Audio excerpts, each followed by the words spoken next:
नमस्कार, न्यूज 11 भारत देख रहे हैं आप। आपके साथ मैं हूं अभिषेक भारती। न्यूज 11 भारत में आप सभी का मैं स्वागत कर रहा हूं। झारखंड जल, जंगल और जमीन की धरती है, पर जमीन एक ऐसी चीज है जिसे लेकर पूरे झारखंड में लूट मची है। इस लूट के सूत्रधार खुद जमीन बचाने की जिम्मेदारी उठाने वाले अंचलाधिकारी बने हैं। लेकिन हमने भी ठान ली है कि इस गोरख धंधे पर हम रोक लगा कर रहेंगे। बिचौलियों की दुकानें हम बंद करवा के रहेंगे और भ्रष्टाचारियों को वोटवार पहुंचा कर रहेंगे। हमने ये ठाना है और आपका साथ भी हमको मिल रहा है। बहरहाल इस साथ पर तो बात होगी, इस साथ पर बात होगी। आज हम नहीं बोलेंगे, हमने बहुत बोला, अब हम नहीं बोलेंगे। अब वो लोग बोल रहे हैं जिन्हें आप लोगों ने पीड़ा पहुंचाई है, भ्रष्टाचारियों। अब वो लोग बोल रहे हैं जिनकी आवाज किसी ने नहीं सुनी, और न्यूज 11 भारत उनके लिए एक आस बनकर उभरा है। हमारा बोलना तो आप रोज सुनते हैं। आज हम आपको पीड़ितों की कहानी उन्हीं की जुबानी सुनाएंगे कि कैसे उन्हें प्रताड़ित किया गया। उनकी खुद की जमीन, उनकी पुश्तैनी जमीन, उनकी खतियानी जमीन, और इस जमीन के लिए एक दिन वो सुबह उठते हैं और पता चलता है कि ना, आपकी जमीन तो बिक रही है। और कौन बताता है उन्हें बताने वाले उन्हीं के अंचलाधिकारी हैं। ये वो लोग थे जिनकी जिम्मेदारी थी कि नाम आदमियों की जमीन की रक्षा कीजिएगा, और उन्होंने ही इस पूरे लूट के गोरख धंधे को खेलने को मजबूर कर दिया। और भू राजस्व सचिव साहब, ईमानदार भू राजस्व सचिव साहब, आप तो जरूर सुनिएगा, आपका सुनना ये जरूरी है। आप ईमानदार हैं, लोग कहते हैं कि आप ईमानदार हैं, हम मानते हैं कि आप ईमानदार हैं, हमें आपकी ईमानदारी पर कोई शक नहीं है। हम भी ताल ठोक के कहते हैं कि आप ईमानदार हैं। आज घूमते घूमते आपको एक कहानी सुनाना चाहूंगा। आज घूमते घूमते मैं रातू के दलादली चौक पहुंच गया। जो लोग रांची में रहते हैं इस दलादली चौक से वाकिफ होंगे। दलादली चौक पर हमें एक बड़ी खूबसूरत सी जमीन नजर आई। छोटी सी बाउंड्री है, बहुत ज्यादा बाउंड्री है नहीं। वहां पर आम के पेड़ हैं। गर्मियों के मौसम में बड़े स्वादिष्ट आम हुआ करते होंगे वहां, ऐसा हमने आसपास के लोगों से पूछा तो उन्होंने कहा कि हाँ भाई, आम तो बड़े स्वादिष्ट होते हैं। तो हमने भी मूड बनाया है कि इस संडे को हम भी खाली हैं, इस संडे को हम वहां पर क्रिकेट खेलेंगे। शायद आप उस जमीन को जानते होंगे, हमें ऐसा लगता है। बात निकली है तो दूर तक जाएगी, लेकिन आपकी ईमानदारी को तो मैं अभी भी दोनों हाथ जोड़ करके और प्रणाम करता हूं। न्यूज 11 भारत सलाम करता है। आज भी हम आपको कुछ कहानियां सुनाएंगे, ऐसी ही कहानियां हैं। उन कहानियों को सुनिएगा और सुनने के बाद हम उम्मीद करते हैं कि आप एक्शन लीजिएगा। अब तो एक्शन आप लीजिएगा। इन फरियादियों तक हम चलेंगे, हम इन फरियादियों से बातचीत करेंगे। हमारे साथ रांची से एक फरियादी जुड़े हुए हैं, इनका नाम मैं नहीं बताऊंगा, ये खुद बताएंगे। सबसे पहले उनका परिचय हम लेते हैं। हमारे साथ रांची से स्टूडियो में एक मेहमान जुड़े हुए हैं, और बहुत आम आदमी है, ये बहुत ही आम से आदमी है। इनकी कोई पहुंच नहीं है, इनकी कोई पैरवी नहीं है। बस इन्हें लगा कि हाँ, इनकी फरियाद न्यूज 11 भारत से के द्वारा हम सिर्फ एक माध्यम है वहां तक आवाज पहुंचाने की, जहां तक आवाज पहुंचनी चाहिए। वो शख्स हमारे साथ जुड़े हुए हैं। सर, सबसे पहले आप अपना नाम बताइए, अपना परिचय दीजिए। जी, सबसे पहले तो दर्शकों को मेरा नमस्कार है, और मैं अपने परिचय के रूप में कहना चाहता हूं कि मेरा नाम राजेश कुमार है। मैं अरगोड़ा का निवासी हूं। जी। अब आप हमें ये बताइए कि आप राजेश जी हैं। चलिए राजेश जी, मैं ध्यान रखने के लिए आपका नाम लिख भी लेता हूं ताकि मुझसे बाद में गलती ना हो। जी। राजेश जी, क्या हुआ है आपके साथ? आपकी जमीन है रांची में। जी। और आपकी खुद की जमीन के लिए आपको अब कोर्ट के चक्कर काटने पड़ रहे हैं। जी। क्या हुआ है आप दर्शकों को बताइए। सरकार आपको देख रही है, और सबसे जरूरी बात, हमारे ईमानदार भू राजस्व सचिव साहब आप जरूर देख रहे होंगे, मुझे पता है, उनको भी बताइए। यह है कि सबसे पहले तो मैं इस डॉक्यूमेंट्स को दिखाना चाहता हूं कि यही वह डॉक्यूमेंट्स है जो कि नकली फर्जी डीड है, जो कि स्वर्गीय रूप नारायण सिंह के नाम से है। रूप नारायण सिंह जी, ठीक है। और यह जो फर्जी डॉक्यूमेंट्स है, इसमें लिखा हुआ है स्वर्गीय रूप नारायण सिंह, और यह जो डॉक्यूमेंट्स है इनके पुत्र का। ये कौन है? इनका पुत्र है। क्या नाम है इनका? इनका नाम है विनोद सिंह। ठीक है। तो इन्हीं के नाम से जो फर्जी डीड बनाया गया है, इन्हीं के नाम से बनाया गया है। और यही मतलब आपके जमीन की फर्जी डीड बनी है, आप ऐसा कहना चाह रहे हैं? जी जी अच्छा, ठीक है। जी, फर्जी डीड बनाई गई है 2015 में। 2015 में फर्जी डीड बनाई गई जी, थी, जी। जिसके लिए तत्कालीन सीओ महोदय को हम लोगों ने इसका बाकायदा पूरे डॉक्यूमेंट्स के साथ जाकर के कौन से सीओ थे वहां पर? आपत्ति जताया था। उस समय के तत्कालीन सीओ तो अनिल सिंह शायद थे। आप हेहल अंचल की बात कर रहे हैं? जी जी, हाँ, तो हेहल अंचल में अनिल सिंह थे तत्कालीन सीओ। तत्कालीन, चलिए, ये वही सीओ है जो फिलहाल देवघर में है। चलिए आगे जी, बढ़िए। जी। तो हुआ क्या? तो हुआ यही कि इन लोगों ने फर्जी डीड बना करके जो है माननीय सीओ साहब के द्वारा हम लोगों को यह सूचना प्राप्त हुई कि जो फर्जी डीड बनाई गई है इसके संबंध में पता चला। सीओ साहब ने आपको बुलाया था? तो हम लोग सभी भाई लोग जो हैं सो सीओ साहब के कार्यालय पर पहुंचे। ठीक है। उनको बताया कि उनको बताया कि यह जो फर्जी डीड बनाया गया है सर, यह सरासर गलत है। ठीक है। हमारे जो पूर्वज हैं जिनके नाम से हमारी अचल संपत्ति है, हमारी खतियानी जमीन है, और इस संबंध में हमारे दादाजी के नाम से खतियान है। अच्छा। खेवट भी हमारे पास है, हमारे दादाजी के नाम से खेवट है। अच्छा। और हमारे दादाजी के नाम से जमाबंदी भी दर्ज है। अच्छा। तो जब पता चला तो हम लोगों ने सीओ साहब के यहाँ अपना आपत्ति जा करके किया, परंतु सीओ साहब क्या किए कि जो रूपनारायण सिंह जिनके नाम से फर्जी डीड बनाया गया है, उनके केस को एडमिट कर लिए म्यूटेशन करने के लिए, दाखिल खारिज करने के लिए। ठीक है। उसके बाद कोर्ट का मैटर में हम लोगों को जबरदस्ती जो है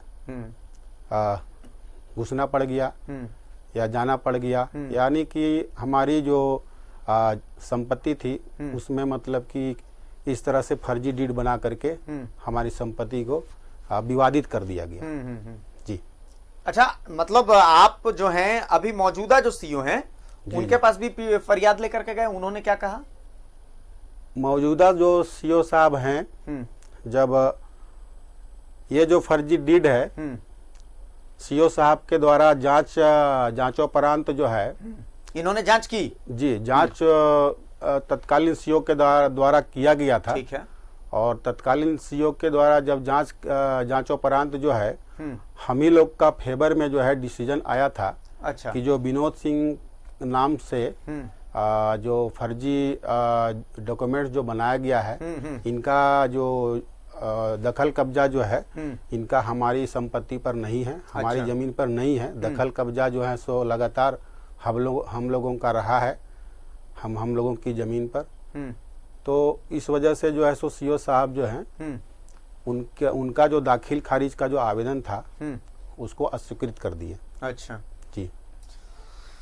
अब एक बात और मुझे बताइए, क्या अब तक आपसे घूस मांगी गई है काम करवाने के एवज में? क्या किसी ने, कोई आया होगा जो बोलता होगा कि हाँ मैं काम करवा दूंगा? बहुत से लोग मिलते ही हैं, अमूमन मिलते हैं, तो आपको भी तो मिलेगी। शुरू से जब से मैं इस केस में उलझा हूँ तब से लगातार किसी न किसी व्यक्ति के द्वारा, जिस व्यक्ति को मैंने कभी नहीं देखा है उस व्यक्ति के द्वारा जो है सो मेरे पास मतलब पहुंच बना करके हमको तो प्रपोजल दिया गया है। क्या कहा जाता था? मेरे भाइयों को भी कहा गया है कि भाई आपका जो जमीन है यह विवादित हो गया है, अगर इस जमीन के संबंध में आप लोगों को काम करवाना है तो कुछ पैसा तो देना ही पड़ेगा।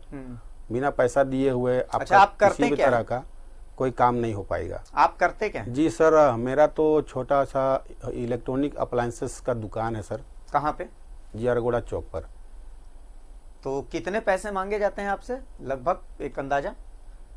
कभी कितना है, तो अमाउंट कितना होता था? अमाउंट तो सर पहले तो पर डिसमिल के हिसाब से मांगा गया था, लेकिन बाद में जो है सो लमसम 10 लाख रुपया की राशि मतलब 10 एकड़ जमीन है, पर एकड़ पर डिसमिल के हिसाब से तो 5-7 लाख रुपए मिनिमम तो उतना जाना ही है। जी जी तो सर, आपकी जी क्षमता सर। है, आप देंगे? नहीं सर, कहाँ से दे पाएंगे, नहीं दे सकते ना। जो सचिव जमीन साहब, है। जी ईमानदार सचिव साहब सुनिए, सुनिए, ये सुनना बहुत जरूरी है। आप ईमानदार हैं, आपकी ईमानदारी को सलाम है, लेकिन सवाल यहां उठता है कि आपकी इस ईमानदारी के मायने हम क्या निकालें जब आपके विभाग वाले देखिए कैसे एक आम आदमी से, ये शख्स जो सामने बैठा है ये एक आम झारखंडी है। जल जंगल जमीन, इसी नारे के साथ तो झारखंड बना था, और देखिए जमीन की फरियाद लगा रहा है। मैं बार बार कहता हूं कि ये बेचारा सो के उठा, मैं बेचारा शब्द का इस्तेमाल कर रहा हूं, ये बेचारा सो के उठा। सो के उठने के बाद सीईओ कार्यालय से इसका बुलावा आया, ये गया तो बोला कि आपकी जमीन तो बिक रही है। आप अंदाजा लगाइए क्या होता होगा। संभव है क्या कि ऐसे लोगों को भी इंसाफ मिले जिनके पास देने के लिए कुछ नहीं है? क्या ऐसे लोगों की फरियाद आप तक नहीं पहुंचनी चाहिए? राजेश जी के पास हम वापस आएंगे। एक शख्स हमारे साथ देवघर से भी जुड़े हुए हैं, हम देवघर का रुख करते हैं। सर, सबसे पहले अपना परिचय दीजिए। मैं आपके माथे में त्रिपुंड दे रहा हूं, देख रहा हूं, बाबा की नगरी से आप हैं, आपका अभिनंदन। हर हर महादेव करके कह रहा हूं मैं। अब अपना नाम बताएं और अपनी पीड़ा भी बताएं। हर हर महादेव जी, जय बाबा बैद्यनाथ। हर हर महादेव। मैं देवघर का पंडा जी हूँ, मेरा नाम प्रदीप कुमार कर्मे पंडा है। और हम यहाँ जो है सो अधिकारी जो भ्रष्ट जो सीओ साहब थे अनिल कुमार सिंह जी, उनका मारा हुआ है। देखिए, ये हम डीसी साहब को लिखित में दिए हैं, सब प्रमाण इसमें प्रमाणित किया हुआ है कि जिस जमीन में अभी सिविल सूट चल रहा हुआ है हाई कोर्ट में, देवघर कोर्ट में चल रहा है, उस जमीन का षड्यंत्र करके पहले तो इन्होंने मुझे कहा कि आप आगे से मुझे 5000 स्क्वायर फीट जमीन मेरे नाम से कर दीजिए, मैं जिसके नाम से बोलूंगा तो आपकी जमीन बचेगी। ये जमीन जिनका था वो नावल्द थे। अच्छा। वो एक भतीजे के नाम से उन्होंने वसीयत किया था, वो भी नावल्द थे, हम उन्हीं से खरीदे तो दखल पोजीशन दे दिया। वो हमारे जिजमान थे, हम पंडा जी थे। हमारी उतनी हस्ती नहीं थी, हम गिरवी सोना रख के कर्ज वर्ज लेके जमीन को तब खरीदे। 2010 में ही 12 तक में हम पैसा दिए, कुछ हिस्सा इसका जमीन का मैंने बेचा। ठीक है, इसलिए बेचा। डॉक्टर जो जमीन के मालिक थे उन्होंने कहा कि बेच के पंडा जी दीजिए, लेकिन हमारा अंतिम इच्छा है कि जमीन आपका हो, आप लोग पूजा पाठ कीजिए, आप इसमें बसोबास कीजिए। हमको दे दिया, हम रहने लगे। उसके बाद क्या हुआ कि कुछ दिन पूर्व में एक एलपीसी निकाला गया, जिसका कि मैंने शिकायत किया। उस टाइम में डीसी साहिबा थी नैन्सी सहाय जी। नैन्सी सहाय जी के कहने के बाद उसको जो है सो उनको उस एलपीसी को इन्होंने रद्द कर दिया। वो रद्द किया गया एलपीसी को, सारा पेपर है मेरे पास, जो रद्द कर दिया गया। उसके बाद इनकी नजर पड़ गई कि अरे ये तो जमीन है बढ़िया, तो आप हमको 5000 स्क्वायर फीट जमीन अगर नहीं देते हैं पंडा जी ना, तो आपका जमीन आपके हाथ से हम निकलवा देंगे। तो बोले कैसे? ये देखिए, ये रद्द किया हुआ एलपीसी। अभी केस चल ही रहा है। अब इन्होंने क्या किया कि हमसे बोला कि आप जो है एक हमको मोबाइल फोन खरीद के दीजिए। और सारा मेरे पास साक्ष्य है, मेरे पास जो इन्होंने कहा। हम इस चीज को जो है मोबाइल फोन जो बोले तो मोबाइल फोन जो बोले तो हम मोबाइल फोन मजबूरन हमको देना पड़ा, हम दिए हैं। इसको हम कबूल करते हैं। 85,000 रुपया उस मोबाइल फोन का लगा, और वो हम उधार लेकर के, अभी भी उसका पैसा नहीं दिया है। मेरा दोस्त है वीआईपी चौक स्थित, उसका सैमसंग का S10 मोबाइल हम इनको पहुंचाना पड़ा। ये मोबाइल लिए और उसके बाद ये क्या किए कि बोले कि नहीं, जमीन जो है आप लिखिए, और नहीं तो आप मोबाइल आपने दिया, मोबाइल घूस के तौर पे आपने दिया। तो हमको इसमें बहुत हाँ, मोबाइल हमसे लिया है घूस के तौर पे। अगर हम झूठा हो तो बाबा बैद्यनाथ मेरे शरीर में कोड़ पैदा कर दे। ये हमसे मोबाइल घूस में लिए। मोबाइल लेने के बाद इनका लोभ बढ़ते चला गया, और इन्होंने लोभ बस हमको बोला कि इतना जमीन आप दीजिए, नहीं तो नहीं होगा। तो उसके बाद जिस आदमी को हमने जमीन बेचा उसका जमीन सत्य हो गया, उसके नाम से ये म्यूटेशन कर दिया। ठीक है, और हमारा जो जमीन है सो जमीन मेरा सो नहीं है। इनके कहने के अनुसार ये सर्वोच्च न्यायालय बन गए, उच्च न्यायालय बन गए, सारा चीज यही हो गया।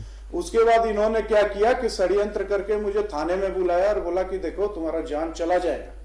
सो इसमें थाना प्रभारी विक्रम प्रताप सिंह एक थे उस टाइम में, उक्त टाइम में। तो उस टाइम में विक्रम प्रताप सिंह ने कहा कि देखो जी ऐसा ऐसा हम लोग को ऑफर है, सीओ साहब आए हुए हैं, सो तुम लोग क्या करना चाहते हो बोलो। हम बोले सर हम तो वहां बसवास कर रहे हैं, हम कैसे क्या करें, कोर्ट में केस चल रहा है।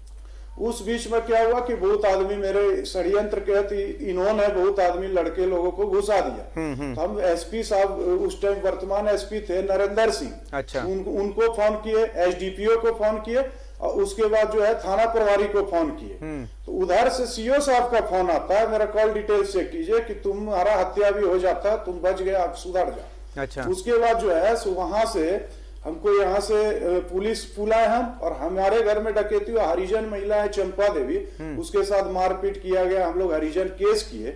उसके बाद विक्रम प्रताप सिंह यहाँ से ले जाते हैं हमको थाना में बोलते हैं, और मेरे एक जिजमान थे निश्चित Kumar Singh, ex army man, उन्होंने सुना तो वो पूजा करने आए, तो उनका लाइसेंसी पिस्टल था कमर में, वो आए, वो सुन करके आए यहाँ, उनको भी पकड़ करके सब आदमी को ले करके उस महिला को भी बिना महिला पुलिस ले गए थाना में। सीओ साहब पहले से ही, एसडीपीओ, सीओ, थाना प्रभारी तीनों बैठे हुए थे केबिन में, हमको बुलाए, क्या जी हीरो बनते हो, अब तुम्हारा सारा गर्मी उतार देते हैं। झूठा आर्म्स एक्ट लगा करके हमको जेल भेज दिया गया। किस लिए जेल भेजा ये मेरा वो सुना है इसका नहीं, जेल इसलिए भेजा कि उसके बाद इन्होंने मेरे जमीन का, जिसमें अभी मैं बसवास कर रहा हूँ, जिसमें केस चल रहा है, केस में अगर मैं हार जाता हूं तो मैं हाथ जोड़ के निकल जाऊंगा, लेकिन मैं हारूंगा नहीं, चूंकि मैं सत्यता से मैं पैसा दे करके खरीदा हूं। तो इन्होंने क्या किया, एलपीसी निकाल दिया। यहाँ का एक देवता पांडे बहुत बड़ा भूमाफिया है, उसके साथ मिल करके राजकुमार जॉन, अजय कुमार मित्रा, राजीव अग्रवाला, इन लोगों से मिल करके, और कुछ कोई मंडल है, कोई बहुत आदमी से मिल करके मोटा रकम ही खा करके, एक नीरज ठाकुर है यहाँ का तोता जो है, नीरज ठाकुर है रोमियो पार्लर वाला, तो यहाँ का तोता जो आया मेरे पास तो बोला कि अभी भी आपके पास पंडा जी टाइम है, वो जहां हमको बैठा के रखे थे, हमको हाजत में नहीं डाले थे, आप तुरंत निकल जाइएगा, 50 लाख रुपया कहीं से अरेंज कीजिए और यहाँ ला करके दे दीजिए। और सीओ साहब जो है 5000 स्क्वायर फीट इनको जमीन दे दी। अच्छा। अब इसमें असमता दी, हमारा तो सामर्थ्य था नहीं उस टाइम में, कुछ भी हम नहीं दे पाए। उसके बाद हम जब कस्टडी में ये लोग पहुंचा दिए, अब जांच करवा लीजिए, अगर हम गलत होंगे तो हमको फांसी पर चढ़ा दीजिए। तो हमको ये लोग कस्टडी में पहुंचा दी। कस्टडी में पहुंचाने के बाद उसी टाइम में हमको पता चलता है कि 28/5 को इन्होंने मेरे जमीन का 8600 स्क्वायर फीट का रजिस्ट्री कर दिया, रजिस्ट्री कर दिया 8600 स्क्वायर फीट का। और उसमें जो है देखिए सब में लिखा हुआ है, सारा चीज में लिखा हुआ है कि वो जो पावर जिसके नाम से दिखा रहा है वो आदमी मर चुका है 4 साल 2 साल पहले। उस मरे हुए आदमी का गलत पावर, नकली पावर बना करके यहाँ आकर के रजिस्ट्री करवाया। उसके बाद हमको हमेशा जान से मारने का धमकी मिल रहा है, और हमारी हत्या कभी भी हो सकती है। हम इसको लेकर के सीएम साहब के पास गए, उस टाइम वो बहुत व्यस्त थे, हम आशीर्वाद दिए, हमसे उनकी ज्यादा बात नहीं हो पाई। लिखित जो दिए होंगे क्या हुआ हमको पता नहीं है। अच्छा। तो सारा चीज हम किए। इतना भ्रष्ट अधिकारी, पूरा भ्रष्ट है, पूरा भ्रष्ट तंत्र चल रहा है, और हमारी हत्या भी कभी भी हो सकती है। अब तो हो ही जाएगी, क्योंकि हम तो खुलेआम बोल रहे हैं, तो हमें डर नहीं है। हम शिव भक्त हैं, बाबा बैद्यनाथ का बाल बच्चा है, हम लोग को कुछ नहीं होगा। लेकिन कभी भी इस तरह का भ्रष्ट और गिरा हुआ प्रवृत्ति का आदमी हमने नहीं आज तक अपने जीवन में देखा था। ये यहाँ के सीएम साहब का है। उस समय जब आपको, उस समय पंडा जी, प्रदीप जी, उस समय जब आपको हाजत में डाला गया था, उसके बाद क्या फरियाद लेकर के आप डीसी के पास गए थे? जी हाँ, उसके बाद हम डीसी के पास गए हैं। तत्कालीन डीसी नैन्सी साहेब जी थी, कौन थी? कौन थे? नहीं, उस टाइम में कोई सिंह थे, कामेश्वर जी थे, कामेश्वर सिंह। उस टाइम जिस टाइम में हमें कामेश्वर सिंह, उसके बाद कामेश्वर सिंह जी को जब दिए तो बोले पंडा जी आपके साथ पूरी गलत हुआ है, और इसको हम निरस्त कर देंगे, सबको नोटिस करेंगे, ये बाद में जो होगा कोर्ट का जब फैसला आएगा तब होगा, अभी तो इसका रजिस्ट्री अनुचित है। अगर आपने भी किसी को रजिस्ट्री किया तो हम बोले सर हाँ, हमसे भी दबाव में करवाया है, उसका भी रजिस्ट्री कैंसिल कर दीजिए, हमको कोई आपत्ति नहीं है, जब फैसला होगा कोर्ट का तब हम करेंगे, हमको कोई आपत्ति नहीं है। अच्छा। हम निष्पक्ष जांच के पक्ष में लिख करके डीसी साहब को दिए। उसके बाद उन डीसी साहब का तबादला हो गया। ये डीसी साहब इनके पास भी जाकर के हम मिले और सारा अपना जो है दुख दर्द इनको बताए, तो इन्होंने आश्वासन दिया कि होगा, लेकिन वो हो ही रहा है, अभी कुछ नहीं हो रहा है। मैं जहां तक समझ रहा हूं कुछ होगा भी नहीं। अच्छा, मामला कोर्ट में, फिलहाल कोर्ट में विचाराधीन है आपका मामला? जी, मामला कोर्ट में, जी कोर्ट में सर, कोर्ट में है। केस नंबर है MA 175/2020। एक ये सिविल सूट है, एक 18 में सिविल सूट है 262। 262, हाँ, ये एक और केस है, सूट है कोर्ट में आपका मामला। तो सबसे पहले देवघर प्रशासन से मेरी रिक्वेस्ट है कि देखिए, प्रदीप जी ने बहुत हिम्मत करके और मीडिया के सामने आने की जो हिम्मत जुटाई है, तो इनके जैसे बाकी लोगों की हिम्मत टूटे ना, इसके लिए आपको ऐसे प्रदीप जी जैसे लोगों को सुरक्षा को मुहैया कराना पड़ेगा। इनकी सुरक्षा आपकी जिम्मेदारी है, चाहे देवघर पुलिस की बात करें, चाहे देवघर प्रशासन की बात करें। डीसी साहब मंजूनाथ भजंत्री साहब, आपसे रिक्वेस्ट है कि देखिए, एक आदमी फरियाद कर रहा है और हम उम्मीद करते हैं कि आप इन्हें इंसाफ देंगे।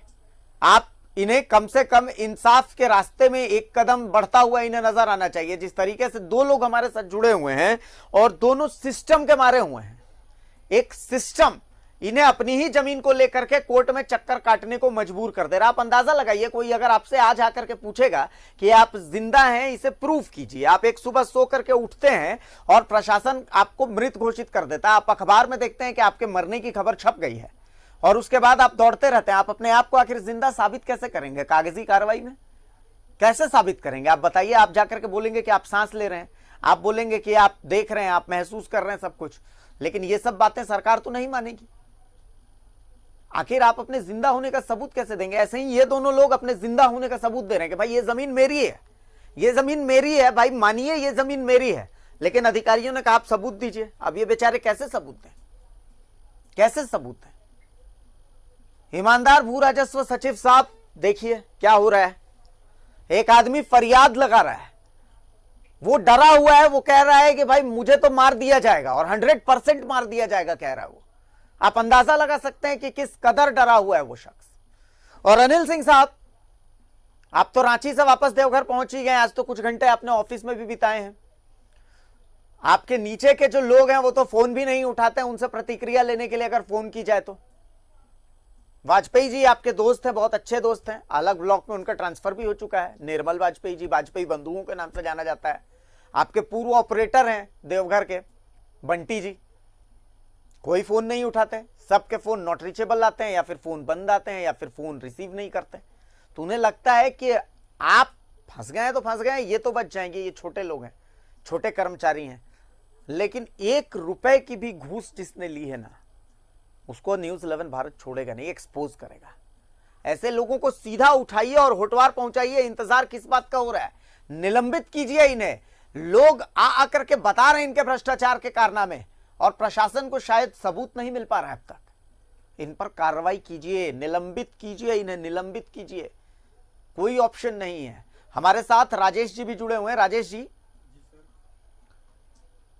सबसे बड़ी बात यह है कि आपकी खुद की जमीन है और अपनी खुद की जमीन के लिए आपको यह लड़ाई लड़नी पड़ रही है। जी, आप बिल्कुल नाउम्मीद हो गए थे, तब जाकर के आप शायद न्यूज़ 11 भारत के पास आए हैं इस मुहिम के बाद। अब आपको लगता है कि आपको इंसाफ मिलेगा?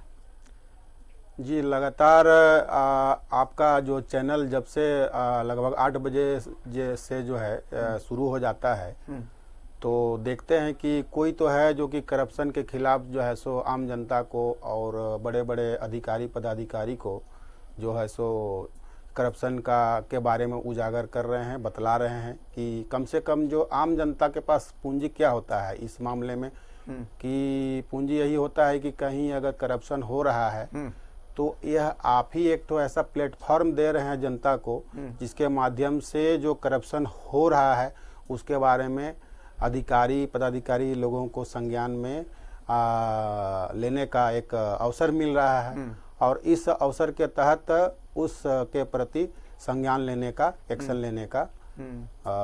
अच्छा, आप अंचल कार्यालय जब जाते हैं, जी, अंचल कार्यालय जब आप जाते हैं तो आप देखते होंगे कि घुसने के साथ में दलाल हावी हो जाते हैं। अंचल जब से झारखंड अलग हुआ है तब से ऐसा कोई भी अंचल नहीं है जहां पर जो है सो दलाली प्रथा नहीं है।